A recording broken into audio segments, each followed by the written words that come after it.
오늘 좀 수월하게 빠르게 갈 수 있지 않을까 하는 기대를 갖고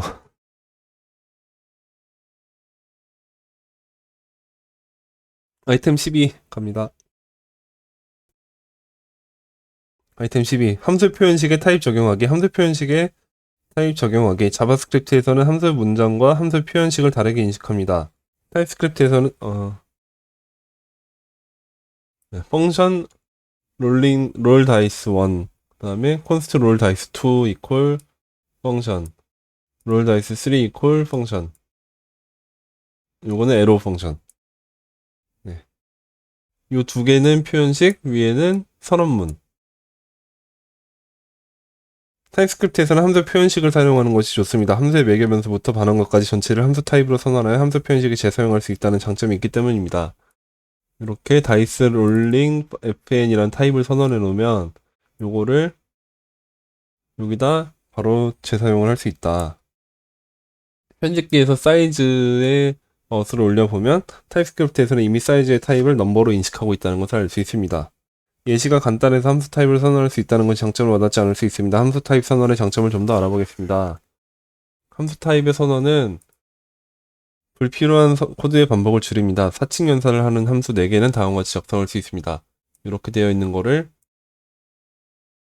이렇게 하면 되겠죠? 타입 뒤 있겠지? 4번에 그러네. 바이너리 fn 이퀄 넘버 화살표 넘버 잡아놓고 할당 하면은 되겠죠.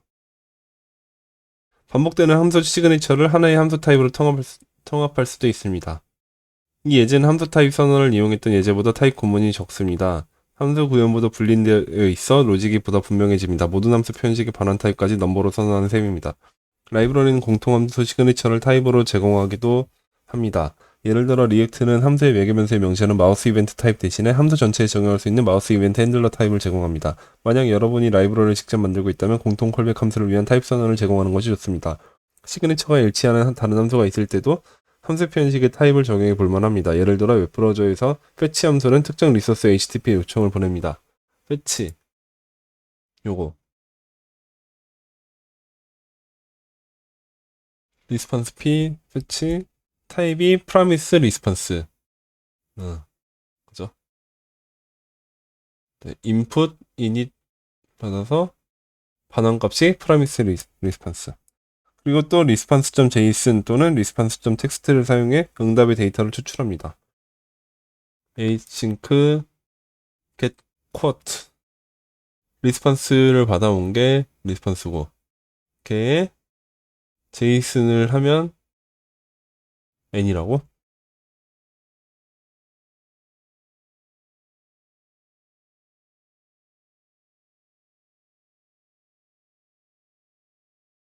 음, 네, 뭐 이런 데이터가 올 거다 얘기인 것 같죠? 그냥 여기에 버그가 있습니다. 슬래시 쿼트가 존재하지 않는 API라면 404 not found가 포함된 내용을 응답합니다. 응답은 제이슨 형식이 아닐 수 있습니다. response.json은 제이슨 형식이 아니라는 새로운 오류 메시지를 담아 거절된 프라미스를 반환합니다. rejected. 호출된 곳에서는 새로운 오류 메시지가 전달되어 실제 오류인 404가 감추어집니다.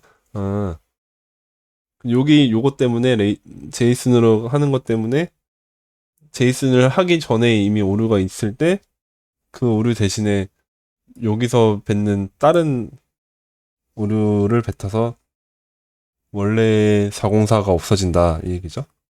또한 패치가 실패하면 거절된 프라미스를 응답하지는 않는다는 걸 간과하기 쉽습니다. 응? 여기가 실패하면 리젝티드를 하진 않더라. 프라미스가 그 얘기인가? 그러니 상태 체크를 수행해줄 체크드 패치 함수를 작성해 보겠습니다. 작성해가 2번 있네. 리젝티드를 작성해 보겠습니다. 요건가?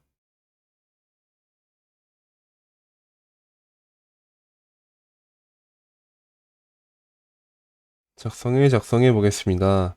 체크드 패치는 다음처럼 작성할 수 있습니다. async 펑션 체크드 패치 리스판스가 있고 await를 했고 if response.ok가 아닐 경우 비동기 함수 내에서 거절된 프로미스로 반환됩니다. converted to a rejected promise 이런 async 펑션 throw new error 네, response status 이 코드도 잘 정착하지만 다음과 같이 더 간결하게 작성할 수 있습니다. 여기 뭐야? 8번이랑 한번 비교를 해볼까요?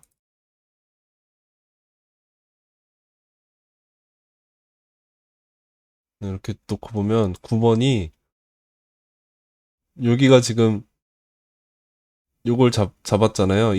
인풋이랑 이닛이랑 이런 걸 잡았는데 그때 응답값이 리스판스일 거다 라고 하면 좀 요런 타입인데 얘는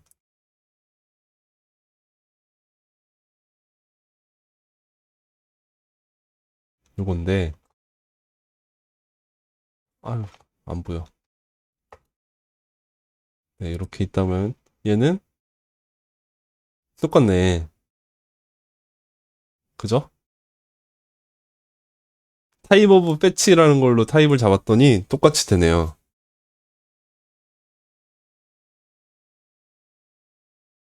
그 패치 정의를 가보면 이 패치 자체가 디클리어 펑션으로 되어 있으니까 타입 오브로 잡으면 돼? 그냥 패치로 잡아야 되면 안 돼? 패치는 값이니까 걔 타입으로 만들어야 이렇게 되는 거구나. 네, 9번을 다시. 요거 이해되세요? 저만 지금 혼자 빠져 있나요? 참가자가 적어서 그런가 오늘 좀 조용하군요. 설명이요? 설명 머쓱 설명이요? 그러니까 이게 요거랑 놓고 보면 타이머 배치가 없는 경우라고 보면 여기에 이런 게 와야잖아요. 이거 올려서 보면 리퀘스트 인포 그다음에 리퀘스트 이닛 혹은 언디파인드 이렇게 오고 그 응답으로 프로미스 리스폰스 요거였나? 근데 뭐 이런 게 왔어야 하잖아요. 그래야 요게 타입이 맞잖아. 그냥 이렇게 좀 이름 바꿔놓고 보면 이거는 뭐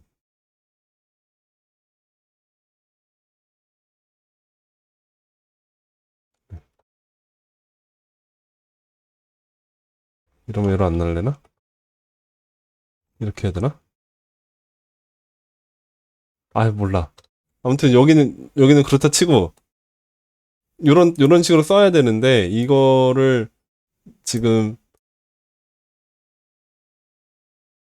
네 함수 자체가 이 패치 함수 자체가 그냥 어떤 입력값이 있을 때 그 응답값이 이런 식으로 이미 정의가 돼 있잖아요. 그거에 그 함수를 그냥 타입업으로 하면은 이제 그걸 타입으로 쓸 수 있다. 그런 거죠. 그러니까 타입 패치 펀션이 이런 거였다라고 하면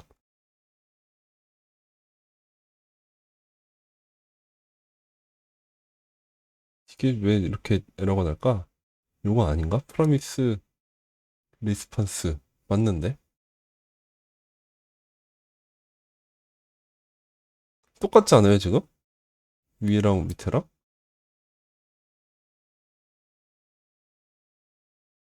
이 펑션이 들어가야 되나?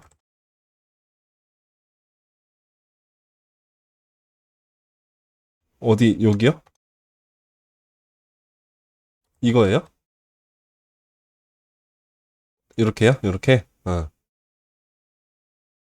근데 이게 지금 타입이잖아요. 그러면 얘가 여기에 와야 될 부분인 거지. 이러면 맞잖아요. 지금 선언해 놓은 내용이.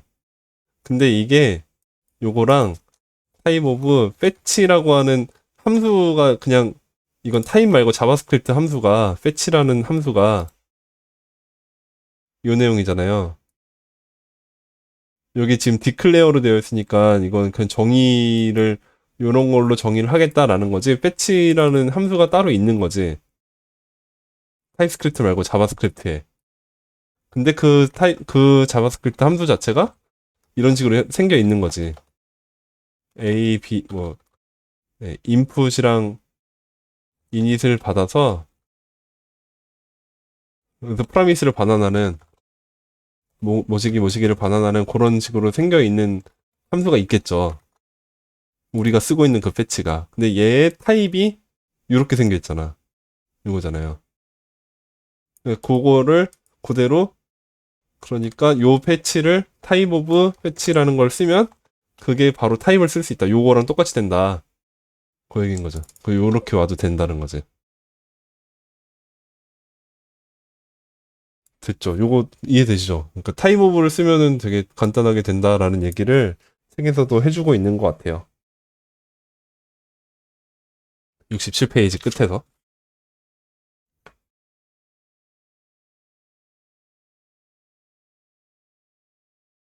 그런 거 같죠? 저만 그런 거 같은 거 아니죠? 이해되죠? 네, 여기서 지금 여기 쓰고 있는 게 나오는데 이 fetch라는 함수 자체가 타입으로서 만들어 준다는 거지. 자바스크립트 함수를 타입 오브를 붙임으로써 타입이 되게끔. 네, 68페이지 가면 설명이 다시 있을 테니까 또 보죠. 함수 문장을 함수 표현식으로 바꿨고 함수 전체의 타입을 적용했습니다. 이는 타입스크립트가 인풋과 이닛의 타입을 추론할 수 있게 해줍니다.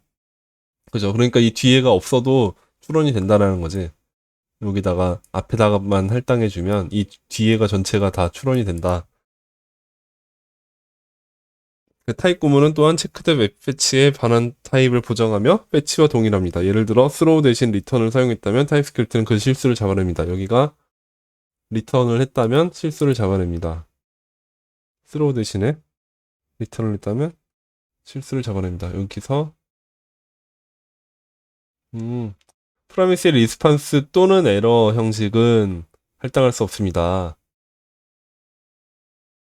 네, 에러 형식에 리스판스 형식에 헤더스 어쩌고저쩌고가 없습니다. 그러니까 여기가 리턴으로 되면은 리스판스가 와야 될 자리에 에러 인스턴스가 오게 되니까 그러면 안 되고 여기서 스로우를 하면은 이건 리턴하기 전에 잘라버리는 거니까 얘 반환값이랑은 상관없게 되니까 이거는 오케이고. 그러니까 만약에 여기가 에러가 아니라 리턴 뭐 1 이런 거를 하더라도 똑같이 에러겠지. 리턴문이 와야 될 자리에 리스판스가 와야 될 자리에 엉뚱한 게 왔다라는 얘기인 거죠. 여기도 스로 대신에 리턴을 가면 엉뚱한 게 왔다. 에러라는 게 왔다. 리스판스만 와야 되는데 에러라는 것도 올 수 있으니까 그러니까 에러다. 그래서 중간에 잘라 먹을 거면 그냥 잘라 먹어라.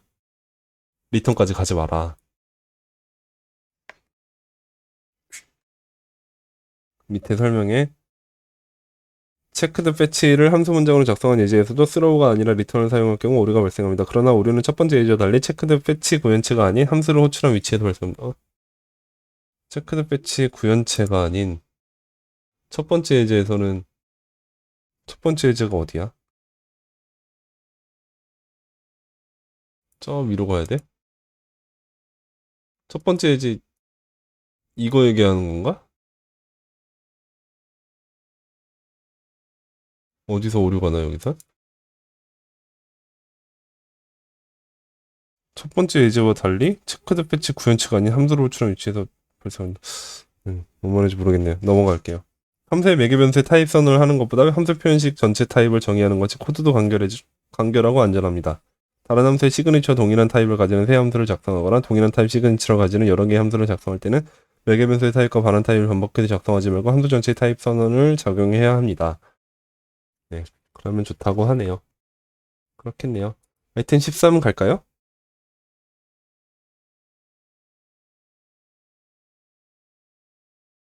저번 시간에 엄청 헤맸는데 오늘은 좀 쭉쭉 나가는 느낌? 10, 11, 12까지 쭉 갔어요. 13 갑니다. 가져다 쓴 위치를 말씀하는 것 같다. 아, 여기서는 마이 패치를 호출할, 아까 여기 12번에서 여기서 체크드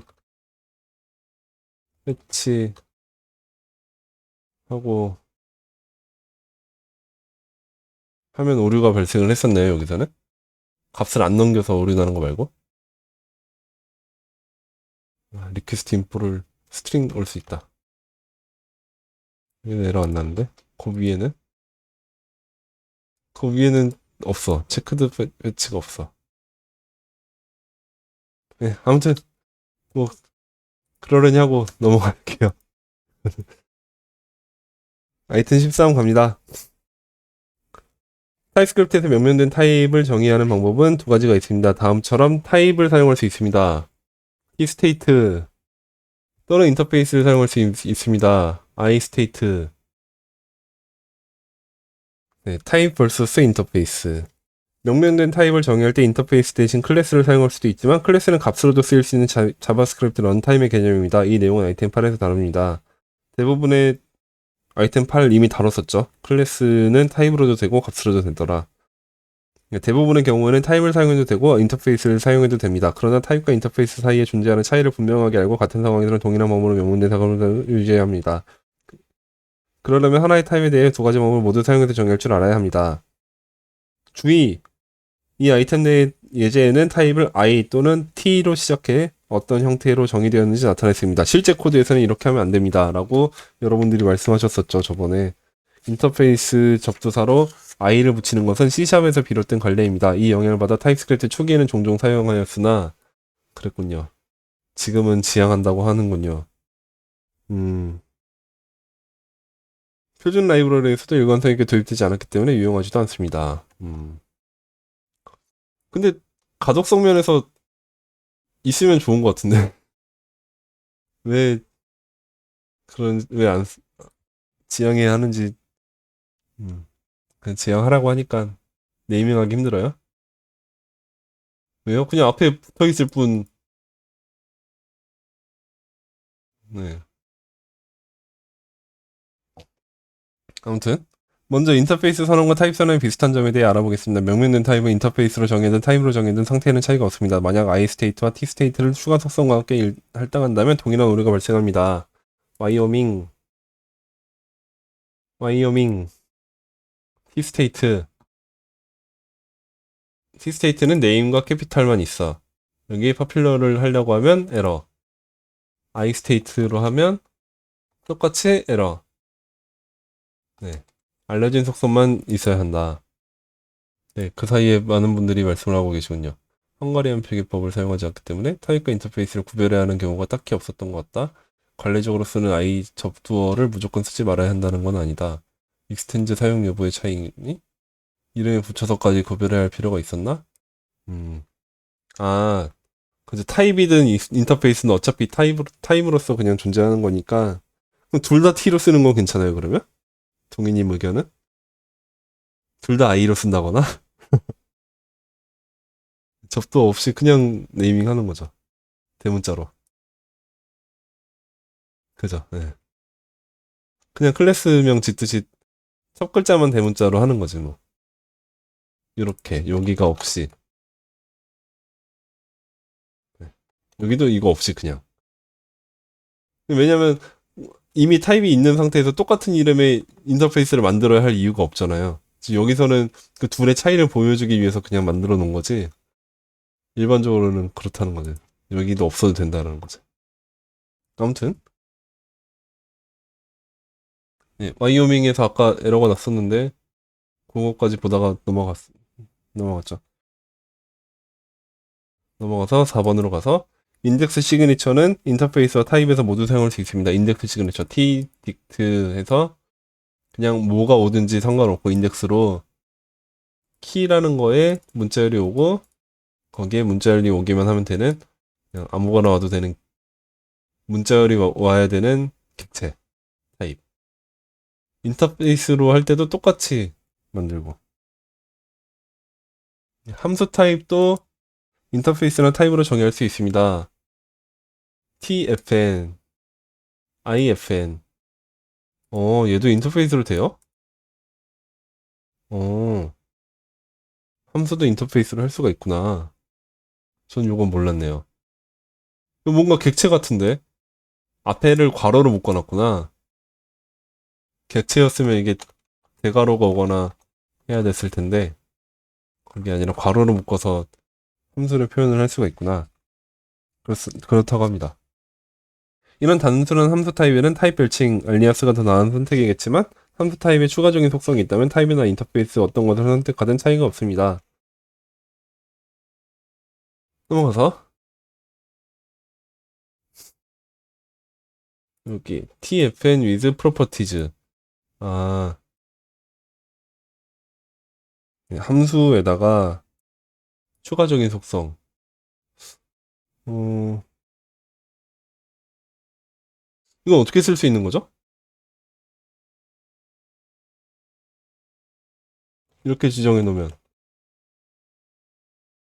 x 10 이렇게 하면은 안 되는 거야? 프로퍼티는 어떻게 줘야 돼? 프롭 속성.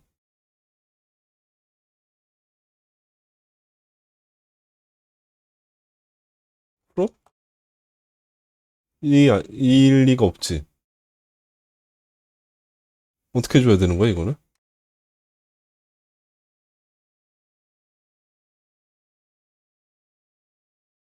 그러면 일단 이렇게 하고서,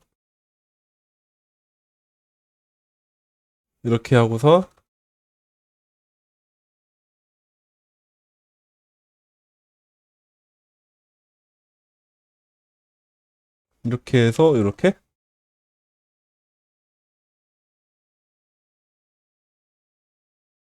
여기는 그러면,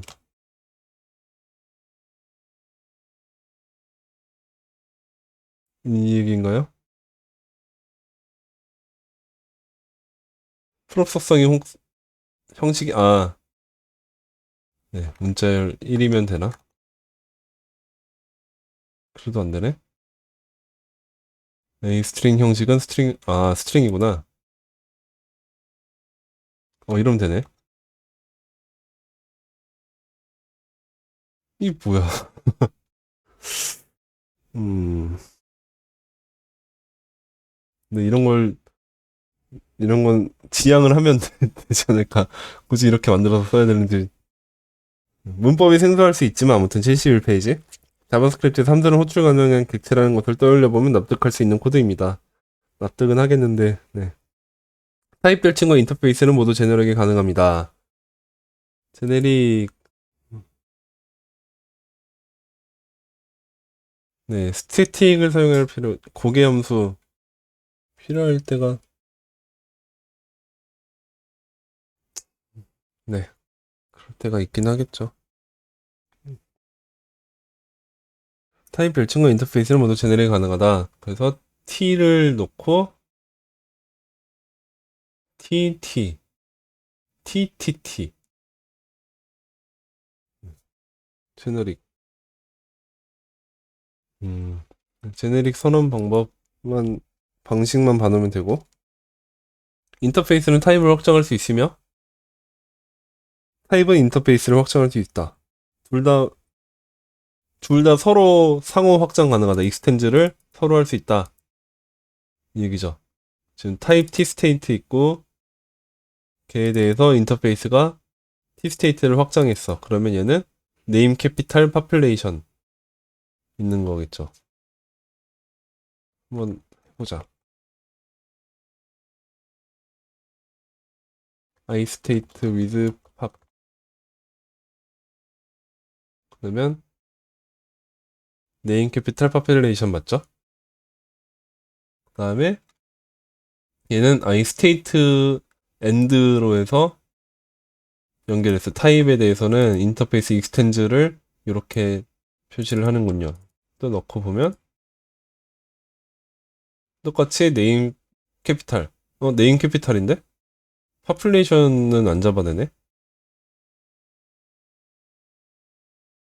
앞에서 먼저 걸러지니까 뒤에 것까지 가지도 않은 거겠네요, 이거는. 네임 A 캐피탈까지만 해놓으면 여전히 에러를 잡을 것 같은데 이때는 파퓰레이션이 뜨겠다. 그네요. 지금 두 개가 좀 달랐죠. I 스테이트 위드 팝은 아무것도 정의 안 했을 때 세 개를 한꺼번에 잡아냈거든요.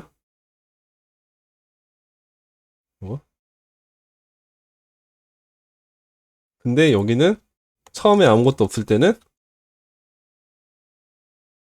이걸 S로 하고, 몰라. 그냥 S2로 하고, 아무것도 없을 때는 네임 캐피탈 먼저 왔어요.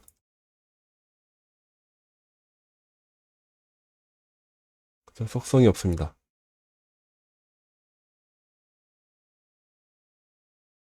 근데 T 스테이트 위드 팝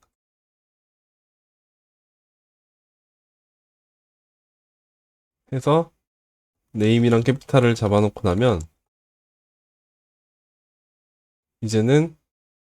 이제서야 파퓰레이션이 없습니다. 가 잡히네요.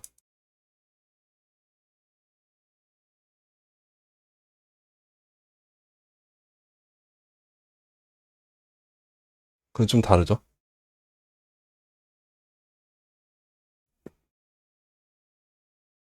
어디까지 왔죠? 둘 다 확장할 수 있다라고 했는데 지금 71페이지 밑에 쪽에서 보니까 I 스테이트 위드 팝과 T 스테이트 위드 팝은 동일합니다. 여기서 주의할 점은 인터페이스는 유니온 타입 같은 복잡한 타입을 확장하지는 못한다는 것입니다. 복잡한 타입을 확장하고 싶다면 타입과 AND를 사용해야 합니다. AND로 연결되어 있기 때문에 요 앞에 거를 먼저 충족시키고 그 다음에 이어서 충족되는지 여부를 다시 판단하는 식으로 간 것 같아요. 요거를 S2랑 S3를 비교해 보면. 인터페이스는 처음부터 익스텐즈를 시켜서 하나의 인터페이스를 만들었기 때문에 전체를 다 판단하는 것 같고. 대신에 여기서 말한 대로 복잡한 타입은 확장을 하지 못한다. 유니온 같은 어떻게 못하는지는 이따가 좀 나오겠죠? 한편 클래스를 구현할 때 임플리멘트 할 때는 타입과 인터페이스 둘 다 사용할 수 있습니다. 클래스 쪽 가보면 닫고 클래스 스테이트 T, 스테이트 I 스테이트 T는 임플리멘트로 T 스테이트를 임플리멘트 했고 여기는 I 스테이트를 임플리멘트 했어요. 음,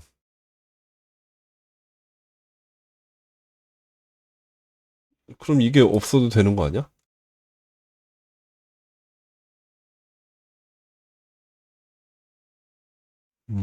이게 왜 있지?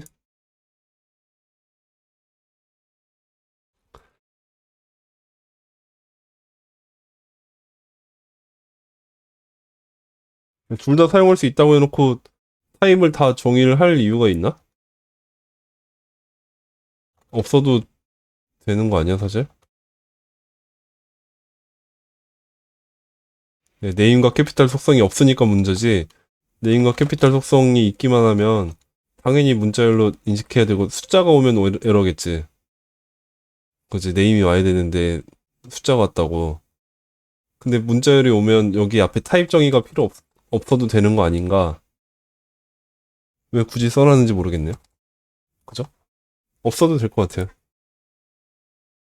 지금까지 타입과 인터페이스의 비슷한 점들을 살펴보았습니다. 이제부터는 드디어 다른 점들을 알아보겠습니다. 이미 언급한 대로 유니온 타입은 있지만 유니온 인터페이스라는 개념은 없습니다. 유니온 인터페이스라는 개념은 없습니다. A 또는 B. 근데 인터페이스로는 못한다. 인터페이스는 타입을 확정할 수 있지만 유니온은 할 수 없습니다. 그런데 유니온 타입을 확정하는 게 필요할 때도 있습니다. 다음 코드를 예로 들어보겠습니다. 인풋과 아웃풋은 별도의 타입이며 이 둘을 하나의 변수명으로 매핑하는 베리어블 맵 인터페이스를 만들 수 있습니다. 인풋과 아웃풋, 베리어블 맵. 여기서 인풋이나 아웃풋 또는 유니온 타입에 네임 속성을 붙인 타입을 만들 수도 있습니다. named variable 해서 인풋 또는 아웃풋 end로 연결해서 name property. 음, 얘는 인터페이스로 표현할 수 없다고? 그렇, 그렇겠죠. 네. 음, 그렇겠죠. 타입 키워드는 일반적으로 인터페이스보다 쓰임새가 많습니다. 타입 키워드는 유니온이 될 수도 있고 매핑된 타입 또는 조건부 타입 같은 고급 기능이 활용되기도 합니다. 튜플과 배열 타입도 타입 키워드를 이용해 더 간결하게 표현할 수 있습니다. 튜플,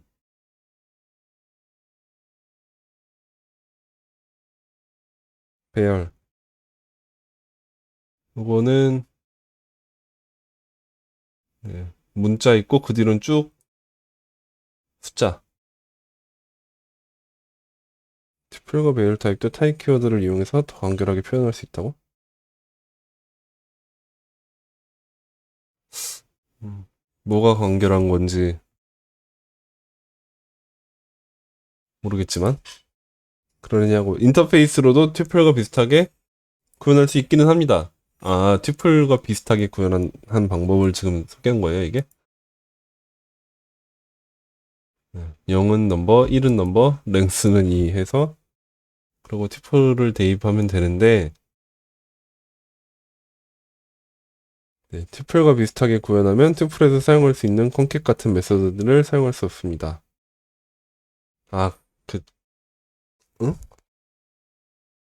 인터페이스를 구현하면 콘캣 같은 거를 못 쓴다고?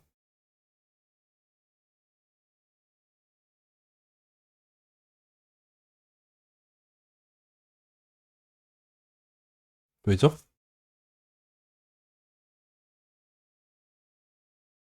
이게 안 된다고? 음, 이렇게 하면?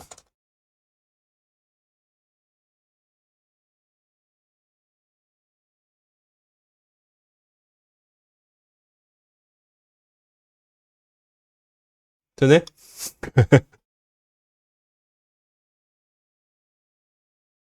unknown. 되네? 네, 어레이를 지금 인식을 못했으니까 그런 것 뿐이지. 그죠? 이거는 지금 유사 배열로서 그냥 만든 튜플이니까 그런 건데, 당연, 그 원래는 되는 거잖아요. 이 상태로 지금 타입스크립트에서 오류를 잡지만, 자바스크립트에서는 되는 거 맞잖아요. 근데, 아니, 그, 동희님 튜플이 배열보다 더 좁은 느낌이긴 해도, 그건 타입스크립트에서나 그렇지. 어차피 자바스크립트로 바꾸고 나면 배열이에요.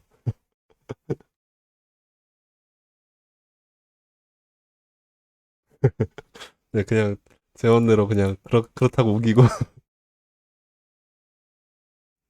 재밌어 한 걸로 넘어갑시다. 그냥 얼른 지웠잖아요, 그래서.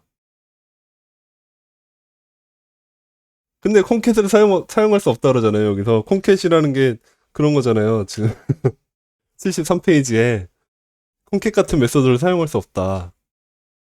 근데 이게 튜플에,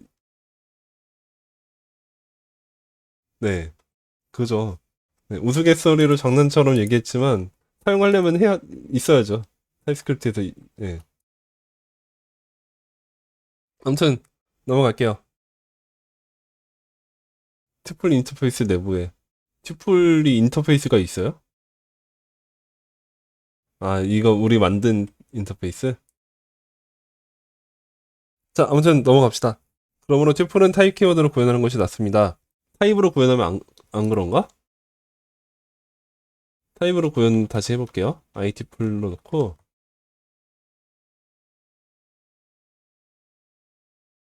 이렇게 하면 이거는 처음부터 그냥 타입 두 가지의 타입 그 넘버랑 넘버가 들어와야 되는 배열이다라고 처음부터 타입이 잡힌 거니까 이거는 그냥 배열로 인식이 되겠죠. 그러니까 에러가 없지. 그죠? 근데 인터페이스는 객체로 인식이 될 테니까 그런 것 같습니다. 아까 말씀하신 대로 유사 배열 객체처럼 인식을 하게 돼서 그런 것 같고. 네, 넘어가서 반면 인터페이스는 타입에 없는 몇 가지 기능이 있습니다. 그중 하나는 바로 보강 아규먼트가 가능하다는 것입니다. 이번 아이템 처음에 등장했던 스테이트 예제에 파퓰레이션 필드를 추가할 때 보강 기법을 사용할 수 있습니다. 끄고 와이어밍 파퓰레이션 필드를 추가할 때 보강 기법을 사용할 수 있습니다. 인터페이스 익스텐지를 한 게 아니라 그냥 인터페이스를 똑같은 개를 두 번을 선언했더니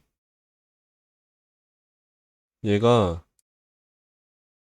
어 그냥 합쳐지네요. 두 개를 막 콩캣 그러게요. 지정하는 게 좋을 것 같은 느낌인데 예, 속성을 확장하는 것을 선언 병합이라고 합니다. 선언 병합을 본 적이 없다면 매우 생소하게 느껴질 것인데 주로 타입 선언 파일에서 사용됩니다. 따라서 타입 선언 파일을 작성할 때는 선언 병합을 지원하기 위해 반드시 인터페이스를 사용해야 하며 표준을 따라야 합니다. 뭐 d.ts 그거 만들 때 인터페이스를 반드시 써야 한다. 타입 선언에는 사용자가 채워야 하는 빈틈이 있을 수 있는데 바로 이 선언 병합이 그렇습니다. 타입스크립트는 여러 버전의 자바스크립트 표준 라이브러리에서 여타 타입을 모아 병합합니다. 예를 들어 어레이 인터페이스는 아까 우리가 열어봤던 ES5.d.ts 근데 ES 2015에 추가하고 2016에 추가하고 2017에 추가됐을 때 거기에 있는 거기에 있는 인터페이스들을 모두 병합한다. 이 얘기네요.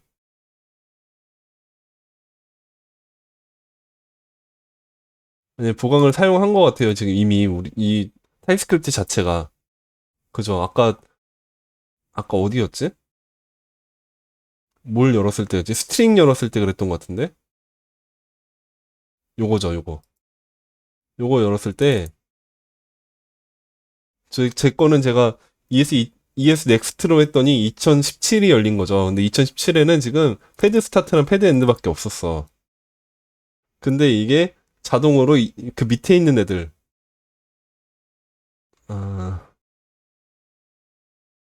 사이드바이 표시를 해서 보면, 사이드바이 없나? 없네. 아무튼 2016, 2015 이렇게 있다고 하면, 걔네들은 아까 전에 ES5에서는 스트링에 대한 내용이 되게 잔뜩 구현이 되어 있었잖아요. 근데 지금 여기 익스텐즈를 한 게 아닌데도 음, 스트링들이 전부 보강이 돼서 결합이 돼서 스트링에 대한 내용이 완성이 되더라. 그 얘기네요. 여기 책에서도 그 얘기를 하고 있네. ES 2015에 추가된 어레이 선언의 find 같은 메소드만 내용이 들어가 있고 ES5에서 어레이에 대한 내용이 들어가 있고 그러면 이거를 다 열어서 보고 싶어도 확인할 방법이 없나? 여기서는? 어디에 들어있는지 알고? 우리가 찾아갈 수 있는 방법은 없는 건가?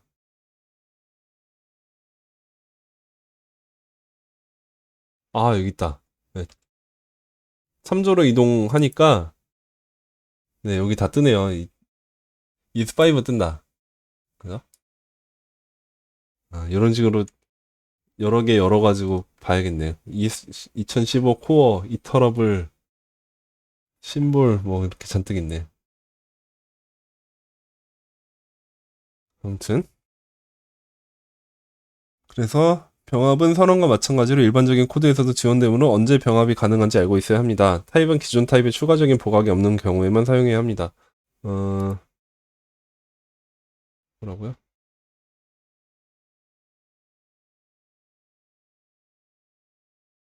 뭐라고요? 타입은